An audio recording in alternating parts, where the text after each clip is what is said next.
Okay, what if I told you there's a language not made of words, but of waves? A language that literally flows with the rhythm of the ocean, where just one gesture can mean more than a whole sentence. We're going to dive into a language so incredibly nuanced that it can totally change how we see a story and even flip a TV show's rating from something for teens to, well, something definitely not for teens. So check this out. This is from the official description for the hit drama Chiara no Tra Vez. It sounds pretty epic, right? You've got flame and strength, love, loyalty, destiny. But behind all that grand promise of passion and spirituality, there's a really strange puzzle. And yeah, this is the heart of the mystery. Get this, depending on where you look, the show is rated TV-14, okay for teens, with warnings for some suggestive themes. But then, somewhere else, it's slapped with a TVMA rating for things like spiritual eroticism and mature emotional dynamics. So, which one is it? I mean, how can it possibly be both? Well, the key to figuring this all out isn't about what the characters do, it's about how they communicate. The whole answer is hidden inside this world's totally unique and, honestly, absolutely beautiful language. So let's meet Araucana Coastal Sign Language, or ACSL for short. Its real name, Kohavarela Nawa, literally means the flowing language of the sea. And that's exactly what it is. This isn't just about talking. It's a way to express pure emotion, to perform rituals, and to connect with people on a way, way deeper level. All right, so how does a language that's based on the sea actually work? Well, first thing you got to know is it's not about a bunch of rigid grammar rules. It's a whole system built on feeling and energy, which is just completely different from the spoken languages most of us use every day. So forget about stiff hand shapes and shark, jerky movements. In ACSL, every single sign is a fluid motion. I want you to picture spirals, curls, ripples. The movement itself is what carries all the emotional weight of the message. It's really as much an art form as it is a way to communicate. And the language also has this amazing ability to adapt. It has 3 different speeds, or what they call flows. First, you've got tidal flow. This one's slow, graceful, very ceremonial. You'd use it for sacred chants or really deep, affectionate moments. Then there's wave flow, which is your medium tempo for just everyday conversations. And finally, current flow. This one is fast, super expressive, and passionate, perfect for getting into an argument or telling an exciting story. Okay, so that's the beautiful philosophy behind it all. But how do these movements actually create meaning?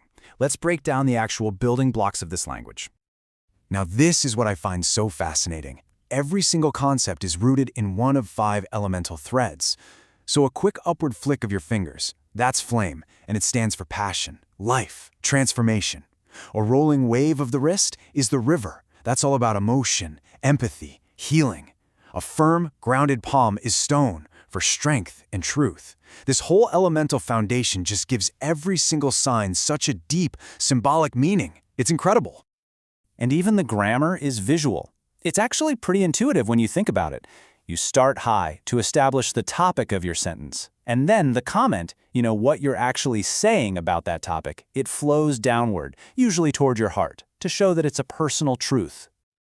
Okay, let's take a really common phrase just to see how different this is. In English, we say, I love you. 3 little words. Simple, right? But in Araucana Coastal Sign Language, it's a whole different experience. It's not just saying something, it's a continuous, flowing gesture that really is the feeling. Let me walk you through it. First, you bring your palm to your chest. That means I, or maybe more poetically, my flame. Then, that motion ripples outward in a figure 8, which symbolizes love and devotion. And finally, the gesture curves out toward the person you're talking to. It's just one seamless, beautiful movement that basically contains a whole poem. And the depth just keeps going. You can tweak any sign to change its emotional tone. So for that I love you gesture, if you add a little wrist twirl, suddenly it's joyful affection. If you use a downward sweep with your hands, it becomes sorrowful love. And if you add that flame flick gesture we talked about and touch your lips, boom, that transforms love into passionate desire. It's all in the details. Okay, so now that we have a feel for just how incredible this language is, let's circle all the way back to our original mystery, the show's totally conflicting ratings. Right. So on one side, you've got the TV-14 rating. That one's talking about things like flirty banter, family tension, maybe some suggestive innuendo. But on the other side, the TVMA rating is pointing to sensual themes and spiritual eroticism. I mean, they sound like they're from two different shows, but the truth is, they're just different layers of the very same language. So that TV14 version of the show, that's what we see when the characters are using the wave flow. Remember that one? It's the everyday conversation, the suggestive teasing between characters, the big dramatic family arguments. It's definitely emotionally complex, for sure, but it kind of stays on the more, let's say, surface level of communication. But that TVMA rating, that comes from the moments when the characters switch to the tidal flow. That's the slow, graceful, and deeply, deeply intimate form of the language. And this is where a single, simple gesture can convey so much, like devotional, romantic tension, or sacred, sensual themes, all without a single explicit act.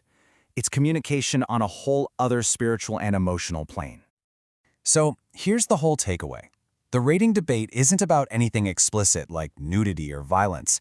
It's all about which layer of this incredibly deep language the story decides to show us. Is it focusing on the witty, everyday banter of the wave flow, or is it showing us the soul-deep, intimate connection of the tidal flow? The exact same scene could be interpreted as either one, all depending on how it's signed. And that just leaves us with a final thought, something to really chew on. Just imagine for a second if our own language was less about the specific words we pick, and more about the energy and emotion we put behind them.